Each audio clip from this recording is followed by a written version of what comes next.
Hello nurses, welcome to my YouTube channel nurses station the heart of health care. आज के इस video में हम पिछले 10 टू 15 इयर्स में इंडियन नर्सिंग कॉम्पिटिटिव एग्जाम्स में पूछे गए कुछ इंपॉर्टेंट क्वेश्चंस को सॉल्व करेंगे। Focused on subject medical surgical nursing only. मेरी ये कोशिश रहेगी कि ये क्वेश्चंस को सॉल्व करने पे आपके कुछ कॉन्सेप्ट्स और ज़्यादा क्लियर होंगे और स्ट्रॉन्ग होंगे और आपका कॉन्फिडेंस और भी बूस्ट होगा और इस क्वेश्चन को कैसे अप्रोच करना है आपको इसका भी पता चलेगा। चलिए हम फर्स्ट क्वेश्चन देखते हैं। तो 58-year-old male patient with chronic kidney disease is scheduled for hemodialysis. Which assessment finding should the nurse report immediately before initiating the procedure? ये क्वेश्चन बेस्ड है दो इंटरकनेक्टेड टॉपिक्स पे, chronic kidney disease and hemodialysis। हमारे options है blood pressure of 168/92 mm of Hg, weight gain of 2 kg since last session, third is temperature of 38.5 degree centigrade or 101.3 degree Fahrenheit, and fourth option is serum potassium level of 6.2 milliequivalent per liter। तो हम पहले CKD के बारे में देख लेते हैं। मैं दोनों टॉपिक सीकेडी और हेमोडायलिसिस का आपको थोड़ा-सा इंट्रोडक्शन दे दूँ। सो सीकेडी और क्रोनिक किडनी डिजीज़, इसको हम बुकिश लैंग्वेज में कैसे डिफाइन करते हैं? हम लोग को 3 वर्ड्स यूज़ करना है। तो CKD is progressive, irreversible, decline in kidney function,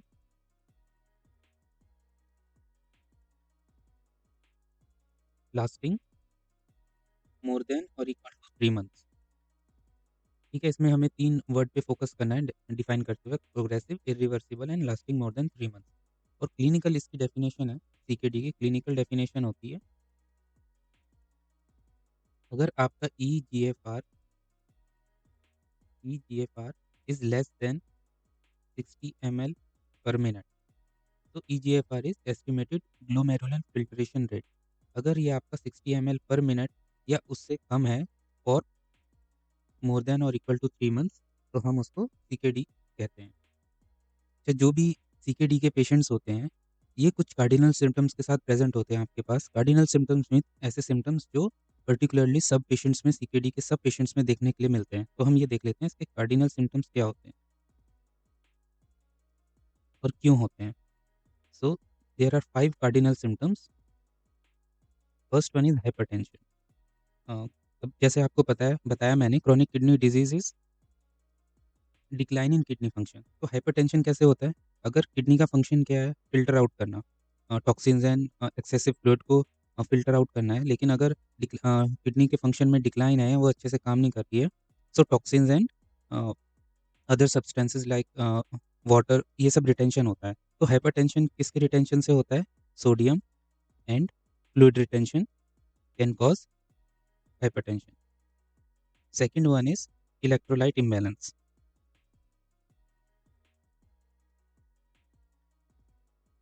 sodium की तो हमने यहाँ बात करी, सोडियम का इम्बैलेंस कॉज़ करता है हाइपरटेंशन एंड इलेक्ट्रोलाइट इम्बैलेंस। एक और इलेक्ट्रोलाइट है पोटेशियम, उसके इम्बैलेंस से, क्योंकि वो फ़िल्टर आउट नहीं हो पा रहा है प्रॉपर्ली, तो पोटेशियम के इंक्रीज़ होने से होता है हाइपरकैलेमिया। क्योंकि किडनीज़ पोटेशियम आयन्स को एक्सक्रीट नहीं कर पाती, तो इस वजह से जो पोटेशियम का ब्लड में जो वैल्यू है वो इंक्रीज़ हो जाती है। और अगर हाइपरकैलेमिया होता है, तो it is a very serious life threatening condition जो कि अरिथमियाज़ कॉज़ कर सकते हैं। Third is third cardinal symptoms is uraemia. Uraemia is toxin accumulation in blood. Toxin कौन-कौन से हैं? Urea, create and ammonia. इनका एक्यूमुलेशन होता है ब्लड में, क्योंकि किडनी अपना फ़िल्ट्रेशन का जो काम है वो अच्छे से कर नहीं पा रही है। Fourth cardinal symptom is anaemia.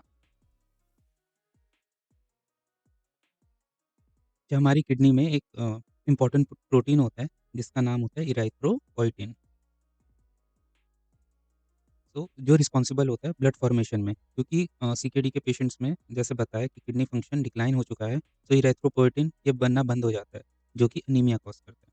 Then fifth cardinal symptom is CKD MBD. MBD is mineral bone disorder. अब ये क्यों होता है? एक मिनरल होता है हमारी बॉडी में that is called as phosphate. अगर ये फॉस्फेट हमारी बॉडी से बाहर नहीं निकल पा रहा है, उसका रिटेंशन हो रहा है, तो phosphate retention causes decrease in levels of vitamin D that cause mineral bone disorder. तो ये 5 कार्डिनल सिम्पटम्स हैं जो हर किसी सीकेडी के पेशेंट में आपको देखने के लिए मिल सकता है। नेक्स्ट रिलेटेड टॉपिक है, इस क्वेश्चन से रिलेटेड है हीमोडायलिसिस, क्योंकि हर सीकेडी पेशेंट का, क्योंकि उसके ब्लड में टॉक्सिन्स की अक्यूमुलेशन हो रहा है, तो उसको जिस मेथड से निकाला जाता है that is called as haemodialysis. तो हीमोडायलिसिस में होता क्या है, आपकी बॉडी में से ब्लड लेके, तो ये ब्लड कैसे लिया जाता है, या इन फॉर्म ऑफ ग्राफ्ट और फिस्टुला, इसके थ्रू ये ब्लड एक डायलिसिस मशीन में जाता है, जिसके अंदर होता है डायलिसिस या डायलाइज़र। डायलाइज़र होता है, उसके अंदर एक फ्लूइड होता है जिसको हम डायलासाइट भी बोलते हैं। तो ये फ्लूइड और इसमें कुछ मेम्ब्रेन्स होती हैं जो जिनका फंक्शन होता है इसको प्यूरिफ़ाई करना। तो ये डायलाइज़र या डायलासाइट या फिर जो हीमोडायलिसिस मशीन है, इसमें इम्पोर्टेंटली 2 फंक्शंस के थ्रू, 2 प्रोसेस के थ्रू ये फ़िल्टर आउट होता है। सबसे पहला प्रोसेस उसको हम बोलते हैं diffusion and second is ultra filtration. Diffusion helps in removing toxins from our blood, and ultrafiltration helps in removing excess fluid.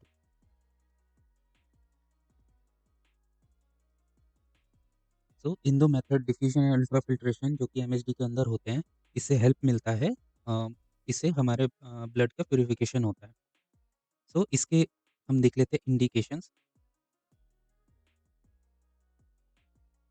Haemodialysis कब कब किया जाता है, दैट इज इसके इंडिकेशंस। ठीक है, तो इंडिकेशंस दो टाइप के होते हैं, एक है होते हैं एब्सोल्यूट इंडिकेशंस। एब्सोल्यूट मीन्स ऐसे जो कंडीशन जिसके कोई एक्सेप्शन नहीं है, मीन्स आपको इन कंडीशंस में डायलिसिस करना ही करना है, it is non negotiable condition. तो सबसे पहले आता है इसमें यूरेमिक सिम्टम्स। यूरेमिक सिम्टम्स कौन से सिम्टम्स होते हैं, ऐसे सिम्टम्स जो जिनका कॉज रहता है direct toxin buildup, like accumulation of nitrogenous waste like urea, create और अमोनिया। इनके बिल्डअप से जो होने वाले सिम्टम्स होते हैं उनको हम लोग बोलते हैं यूरेमिक सिम्पटम। यूरेमिक सिम्पटम्स में क्या-क्या आते हैं?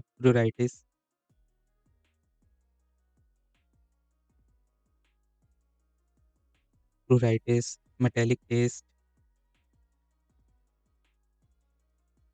देन हेलिटोसिस यानी bad breath, encephalopathy and pericarditis etcetera. So अगर ऐसे सिम्पटम्स हैं तो आपको डायलिसिस करना ही करना है।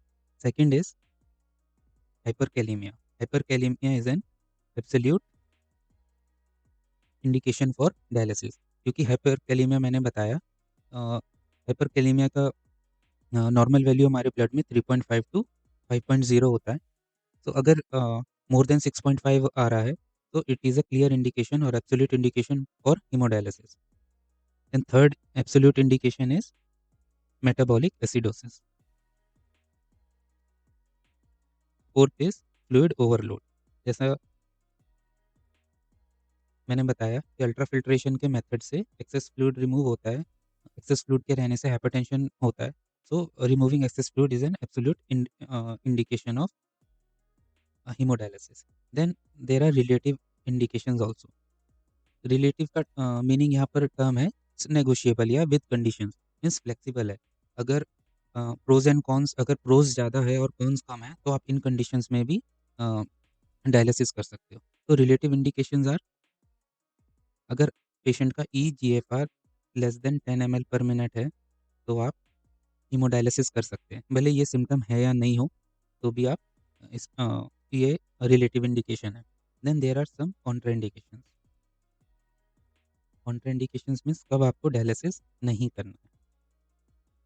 सो अगेन ये एब्सोल्यूट और रिलेटिव में डिवाइडेड है। एब्सोल्यूट कॉन्ट्राइंडिकेशंस मीन्स ऐसी कंडीशन जहाँ हम डायलिसिस कर ही नहीं सकते, एंड रिलेटिव कॉन्ट्राइंडिकेशंस आर ये फ्लेक्सिबल है। अगर प्रोज कॉन्स ज़्यादा हैं, तो आप इन सिचुएशंस में अवॉइड कर सकते हैं डायलिसिस करना। सो एब्सोल्यूट कॉन्ट्राइंडिकेशंस है इसका, नो एब्सोल्यूट कॉन्ट्राइंडिकेशंस मीन्स ऐसा कोई कंडीशन नहीं है जहाँ पर डायलिसिस कॉन्ट्राइंडिकेटेड हो। अगर पेशेंट को नीड है तो आप बिल्कुल अ पेशेंट का हीमोडायलिसिस कर सकते हैं। लेकिन रिलेटिव कॉन्ट्राइंडिकेशंस ऐसे हैं, अगर पेशेंट को ये कंडीशंस प्रेज़ेंट है, तो आप थोड़ा-सा कंडीशंस के अकॉर्डिंग देख लीजिए। अगर कंडीशंस आपको गवर्न करती है, तो आप थोड़ी देर के लिए अपना डायलिसिस रोक सकते हैं। तो first relative contraindication is shock. Shock यहाँ पर अगर पेशेंट शॉक में है या हाइपोटेंशन या लो बीपी है पेशेंट को, क्योंकि डायलिसिस जैसे बताया मैंने सोडियम को भी एक्सक्रीट आउट करता है थ्रू डिफ्यूज़न। तो पेशेंट का ऑलरेडी आफ्टर डायलिसिस थोड़ा-सा बीपी लो हो जाता है। लेकिन अगर पेशेंट पहले ही शॉक में है और उसका बीपी कम है, तो आप थोड़ा इसको कंसीडर कर सकते हैं हीमोडायलिसिस को विथहोल्ड करना। Second is bleeding disorder. अगर पेशेंट को ब्लीडिंग डिसऑर्डर है कोई, तो आप थोड़ी टाइम के लिए हीमोडायलिसिस टाल सकते हैं। Third is sepsis. अगर पेशेंट को सेप्सिस है, किसी टाइप का इन्फेक्शन है, तो आप हीमोडायलिसिस को थोड़ी देर के लिए रोक सकते हैं। सेप्सिस कैसे पता चलेगा? Through elevated temperature. अगर पेशेंट का टेम्परेचर इंक्रीज़ है, मतलब पेशेंट सेप्सिस में है, तो आप हीमोडायलिसिस को रोक सकते हैं जब तक वो सेप्सिस चले नहीं जाता। तो ये कुछ इंट्रो है दोनों टॉपिक के बारे में। अब हम अपने फिर से ऑप्शंस पे आते हैं। First is blood pressure of 168/92 means hypertension. जैसे मैंने बताया हाइपरटेंशन 2 टाइप से हो सकता है यहाँ पर। एक तो है सोडियम एंड वाटर रिटेंशन से भी हाइपरटेंशन होता है सीकेडी में। अच्छा, सीकेडी में एक होता है rest system. Rest system is responsible for controlling of BP in our body. अगर पेशेंट कभी भी शॉक में जाता है या उसको बीपी कम होता है, तो हमारी ब्रेन के थ्रू किडनी के पास एक मैसेज आता है कि पेशेंट इज़ इन शॉक, तो बॉडी इज़ इन शॉक, तो आप रेस्ट सिस्टम को एक्टिवेट कीजिए। तो रेस्ट सिस्टम क्या करता है, इसको पूरी बॉडी में वैसोकंस्ट्रिक्शंस कॉज़ करता है, जिस जो हेल्प करता है बीपी को एलिवेट करने में। और जैसे ही बीपी अपने नॉर्मल लेवल पे आ गया, तो ये रेस्ट डीएक्टिवेट भी हो जाता है। लेकिन क्रोनिक किडनी डिजीज़ के केस में rest system is chronically activated हो जाता है, जो कॉज़ करता है परसिस्टेंट हाइपरटेंशन को। तो ब्लड प्रेशर ऑफ 168/92 और हाइपरटेंशन आपकी अगर फाइंडिंग है, तो it is a very common finding in chronic kidney disease patient. तो ये ऐसी फाइंडिंग नहीं है कि आपको रिपोर्ट करना पड़े immediately. Second is weight gain of 2 KG since last session. ठीक है, अब ये वेट गेन यहाँ पर इसमें एक और कॉन्सेप्ट है, मैं आपको समझा देता हूँ। यहाँ पर एक कॉन्सेप्ट होता है that is called as dry weight in haemodialysis. अगर आपने हीमोडायलिसिस के यूनिट में काम किया होगा, तो आपको ये टर्म पता होगा। तो ड्राई वेट क्या होता है कि ये weight patient's weight after dialysis. Patient का वेट लिया जाता है डायलिसिस के बाद, तो that is called as patient's dry weight. तो इसमें क्योंकि हम लोग यही डिस्कशन कर रहे हैं टॉपिक पे कि फ्लूइड रिटेंशन होता है। फ्लूइड रिटेंशन से पेशेंट का वेट इंक्रीज़ होता है। एक एक्सपेक्टेड मार्जिन में अगर वेट गेन हो रहा है, तो दैट इज़ नॉर्मल। तो expected weight gain is 2 to 3 kgs in between sessions. अगर 2 टू 3 केजीज़ वेट गेन हो रहा है, that is considered as normal. और 5% ऑफ ड्राई वेट।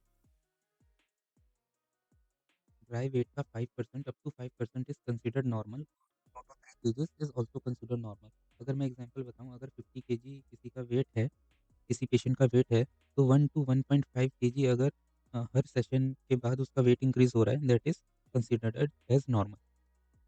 सो यहाँ पर है वेट गेन ऑफ 2 केजी, जो कि काफ़ी normal finding. So this finding को भी आप इग्नोर कर सकते हैं।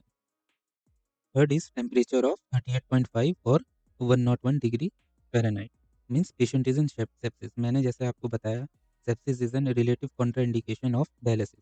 तो अगर पेशेंट की डायलिसिस का प्रोसीजर हो रहा है, तो आपको रिपोर्ट करना पड़ेगा टेम्परेचर अगर पेशेंट को है, मीन्स सेप्सिस है। क्या होता है, अगर पेशेंट को सेप्सिस है और आपने उस समय डायलिसिस कर दिया, तो ज़्यादा चांसेस रहते हैं कि वो थ्रू डायलिसिस वो जो इन्फेक्शन है, अगर लोकलाइज़्ड रहा, तो वो पूरी बॉडी में फैल सकता है और कंडीशन और ज़्यादा वर्सन हो सकती है। इसलिए आपको ये अ, सेप्सिस में सेप्सिस एज़ अ कॉन्ट्राइंडिकेशन, ये फाइंडिंग आपको रिपोर्ट करनी पड़ेगी। Fourth is serum potassium level of 6.2 milli equivalent per litre. जैसे मैंने बताया, पोटेशियम की नॉर्मल वैल्यू कितनी है? 3.5 टू 5.0 एममोल पर लीटर। यहाँ पर एममोल लिखें या फिर एम इक्विवेलेंट पर लीटर लिखें, दोनों जो यूनिट है वो बराबर होती है in case of sodium and potassium, because इनकी वैलेंसी 1 होती है। So this is hyperkalaemia. जैसे मैंने बताया, hyperkalaemia is also also an common finding in CKD patients. तो ये भी एक कॉमन फाइंडिंग है, इसको भी आप इग्नोर कर सकते हैं। इग्नोर मीन्स ये एक तो यहाँ पर मैंने बताया this is an absolute indication for अगर पेशेंट का 6.5 या 6.5 के ऊपर पोटेशियम लेवल है, so this is an absolute indication for haemodialysis. तो ये 6.2 है, this is also an indication of haemodialysis. तो अगर आपका पोटेशियम लेवल 6.2 आया है, तब तो आपको डायलिसिस करना ही करना है। तो यहाँ पर ऑप्शन सी सही है, जहाँ पर आपको सेप्सिस जो आपकी असेसमेंट फाइंडिंग है, टेम्परेचर आपने देखा है कि पेशेंट का बढ़ा हुआ है, उसको आपको इमीडिएटली रिपोर्ट करना पड़ेगा, ताकि हीमोडायलिसिस को रोका जा सके या उसको कंसीडर किया जा सके। चलिए अभी हम नेक्स्ट क्वेश्चन देखते हैं। A patient recovering from total hip replacement surgery suddenly develops acute confusion, dyspnea and fatigue on the chest and neck. Vital signs show heart rate of 118, respiratory rate of 32 per minute, BP of 88 by 54 and SpO2 of 84%. What is the priority nursing action? अच्छा, मैं सबसे पहले आप ही लोग को पूछना चाहूँगा कि अगर आपको ये सारी फाइंडिंग आती है कि पेशेंट टैकीकार्डिया में है, टैकीकार्डिया है पेशेंट को, देन टैकीपनिया है एंड शॉक में है पेशेंट या हाइपोटेंशन में है और रेस्पिरेटरी डिस्ट्रेस में है और डिज़नी है पेशेंट को, तो आप कौन से वाइटल साइन को नॉर्मलाइज़ करने में आपका सबसे ज़्यादा फ़ोकस रहेगा? आप सोचिए और बताइए कमेंट में। So patient is in tachycardia, tachypnea, hypotension and respiratory distress, what is the priority nursing action? आपका सबसे प्रायोरिटी नर्सिंग एक्शन इस चीज़ को कम करने में लगा रहे। अगर आपने पोस्ट ऑप ऑर्थो वार्ड में ड्यूटी करी है, तो आपको पता होगा अगर किसी पेशेंट का टोटल हिप रिप्लेसमेंट या कोई भी मेजर बोन सर्जरी होता है, जिसमें बोन मैरो मैनिपुलेशन होता है, बोन मैरो मैनिपुलेशन मीन्स अगर बोन के अंदर कोई भी इम्प्लांट या ग्राफ्ट कुछ भी डाला गया है, तो एक बहुत ही ज़्यादा सीरियस एंड मेडिकल इमरजेंसी होती है, that is called as fat embolism syndrome, fat embolism syndrome और फेस।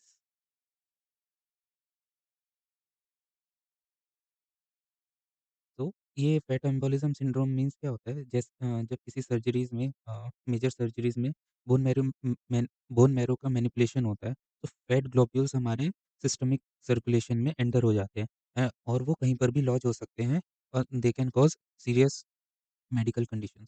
और सबसे ज़्यादा सीरियस कब होता है? अगर वो पल्मोनरी सर्कुलेशन में एंटर कर गया, जो फैट मॉलिक्यूल है वो पल्मोनरी सर्कुलेशन में एंटर हो गया और किसी भी रेस्पिरेटरी जो वेसल्स होती है वहाँ पर लॉज हो गया, तो वो सीवियर रेस्पिरेटरी डिस्ट्रेस कॉज करेगा और patient can land up in ventilator also. So fat embolism syndrome के कुछ कार्डिनल सिम्पटम्स होते हैं, तो जिसको हम बोलते हैं classical triad. Classical triad means ये 3 group of symptoms in patient fat embolism syndrome के पेशेंट्स में देखने के लिए मिलते हैं। सबसे पहले है रेस्पिरेटरी डिस्ट्रेस। रेस्पिरेटरी डिस्ट्रेस में है पेशेंट, कैसे पता चलेगा? अगर पेशेंट का एसपीओ2 कम है, पेशेंट को डिज़निया है या टैकिपनिया है। तो अ, ये सब अगर सिम्पटम्स पेशेंट को है, that means patient is in respiratory distress. और यहाँ पर आपका नर्सिंग एक्शन सबसे पहला क्या रहेगा? O2 supplementation, high flow O2 supplementation, high flow O2 supplementation. Second cardinal symptom of face fat embolism syndrome is neurological changes.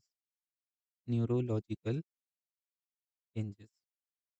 Neurological changes means like seizures, loss of consciousness, or even confusion is considered as neurological changes.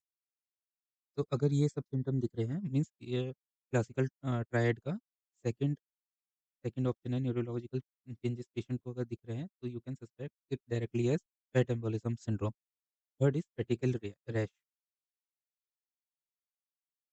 और ये specific type का जो rash होता है, ये कहाँ-कहाँ पर दिखता है? चेस्ट में, नेक में, एक्जिला एंड कंजक्टिवा।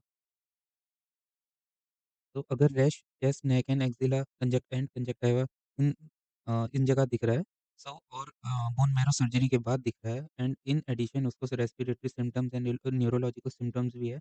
आपका सबसे पहले जो आपको सस्पेक्ट करना है that is fat embolism syndrome. तो इसमें आपका क्या-क्या यहाँ पर ऑप्शन देख लेते हैं। First is prescribed analgesic pain management. Analgesics for pain management is not a priority action. It not priority action. तो इस नर्सिंग एक्शन को आप बाद में भी कर सकते हैं। अगर पेशेंट टैकीकार्डिया में है, रेस्पिरेटरी डिस्ट्रेस में है, बीपी पेशेंट का लो है, तो pain is always secondary to these symptoms. Second is obtain arterial blood gas sample. ऐसे केसेज़ में ज़रूरी तो है arterial blood gas ABG sample लेना बहुत ज़रूरी है, लेकिन this is also a secondary. Sample लेना is not an intervention, it is an investigation. आपका यहाँ पर पूछा है प्रायोरिटी नर्सिंग एक्शन क्या होगा? So ABG sample you can take ABG sample but this is also not an priority action. Third is place patient in Trendelenburg position. So Trendelenburg position क्या होता है? चलिए देखते हैं।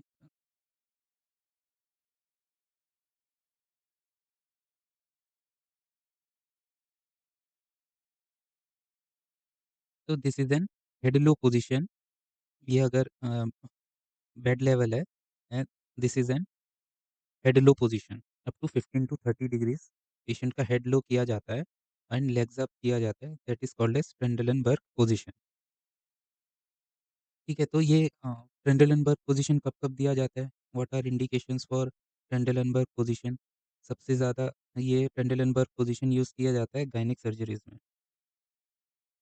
To expose gynaec organs like to investigate और second ये Trendelenburg position सबसे ज़्यादा कब दी जाती है? इन केस ऑफ शॉक और लो बीपी। ये ट्रेंडलेनबर्ग पोज़ीशन देने से होता क्या है, जितना भी लोअर एक्सट्रीमिटीज़ में जो ब्लड ये रहता है वो अ आपके वाइटल ऑर्गन्स जो ब्रेन एंड हार्ट इनको सप्लाई करने में हेल्प करता है and it also raises BP slightly. So इसलिए शॉक में हेड लो पोज़ीशन दिया जाता है। Third indication is CVC insertion, central venous catheter insert कर रहे हैं, तो बहुत ज़रूरी हो जाता है ट्रेंडलेनबर्ग पोज़ीशन देना and fourth is air embolism management, not fat embolism मैंने कहा air embolism management.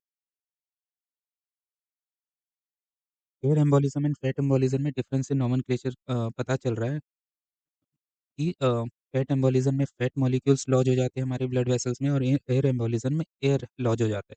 Air embolism जैसे कॉमन कंडीशंस में कब होता है जैसे आप टीपीएन वगैरह दे रहे हैं, आपकी जो टीपीएन की जो टीपीएन सेट है उसमें एयर आ गया और वो आपके सेंट्रल वेनस कैथेटर के थ्रू दिया जाता है टीपीएन, वहाँ एयर एंटर हो गया so it can enter into circulation और वो भी कहीं लॉज हो गया, it can also cause serious medical emergencies. तो इसके लिए टेंडरलेनबर्ग पोज़ीशन पहले अभी तो शायद इतना ये नहीं है, लेकिन पहले ये एयर एम्बोलिज़्म मैनेजमेंट के लिए टेंडरलेनबर्ग पोज़ीशन दी जाती थी। ऐसा मानना था कि ये जो एयर बबल्स को आपको राइट वेंट्रिकल और राइट एट्रियम में ही ट्रैप करके रखना है, इस वजह से ये पोज़ीशन दिया जाता है। तो these are indications for Trendelenburg position and what are contra indications contra indications of Trendelenburg position. First is अगर पेशेंट का आईसीपी या intracranial pressure and intraocular pressure बढ़ा है, अगर आपने तब ट्रेंडलेनबर्ग पोज़ीशन दे दिया, तो ये और बढ़ सकता है and it can also cause serious medical emergency. Second contraindication is respiratory distress. अगर पेशेंट रेस्पिरेटरी डिस्ट्रेस में है और आपने इस पेशेंट को ट्रेंडलेनबर्ग पोज़ीशन में दे दिया, तो उसका एब्डोमिनल प्रेशर और डायफ्रामेटिक प्रेशर इसके पेशेंट के लंग्स को और कंप्रेस करेगा and it can further worsen the respiratory distress of the patient. Third is obese patient को ट्रेंडलेनबर्ग पोज़ीशन नहीं दी जाती। सेम रैशनल है कि उसका जो एब्डोमिनल प्रेशर है, वो उसके लंग प्रेशर को या पल्मोनरी प्रेशर को इफ़ेक्ट करेगा या और ज़्यादा वर्सन करेगा। तो जैसे मैंने बताया burg position is contraindicated in fat embolism syndrome. अगर ये टेंडरलिनबर्ग का यहाँ ऑप्शन क्यों दिया है आप सोच रहे होंगे, तो ये क्योंकि ये बीपी इसका लो है। कभी-कभी नर्स यहाँ पर गलती कर सकता है कि बीपी लो है और नर्स ने पेशेंट को टेंडरलिनबर्ग पोज़ीशन दे दिया तो ये अ, और ज़्यादा वर्स हो जाएगा। And fourth is initiate high flow oxygen therapy. So ये बी ऑप्शन भी हमारा प्रायोरिटी एक्शन नहीं है, ए भी नहीं है एंड सी तो ऑप्शन ही नहीं है। Then D is our right answer, initiate high flow oxygen therapy, क्योंकि सबसे पहले ये 4 सिम्पटम्स में सबसे पहले आपको ऑक्सीजन को ही मैनेज करना है। आपको एसपीओ2 ही मैनेज करने पे अपना प्रायोरिटी एक्शन लाना है। बाकी जो सिम्पटम है आप इनको अ, थोड़े बाद में भी कर सकते हैं। सबसे पहला प्रायोरिटी नर्सिंग एक्शन, पेशेंट को हाई फ्लो ऑक्सीजन थेरेपी या फिर 10 टू 12 लीटर्स पर मिनट के ऑक्सीजन पे आपको स्टार्ट करना पड़ेगा। तो answer is option D, initiate high flow oxygen therapy immediately. Thank you video के आखिर तक बने रहने के लिए। एंड रियली सॉरी की आवाज़ से अगर आपको प्रॉब्लम हो रही है। ये अभी मैं स्टार्ट कर रहा हूँ। It is my first attempt और मेरी कोशिश रहेगी कि ये धीरे-धीरे खत्म हो जाए। Thank you.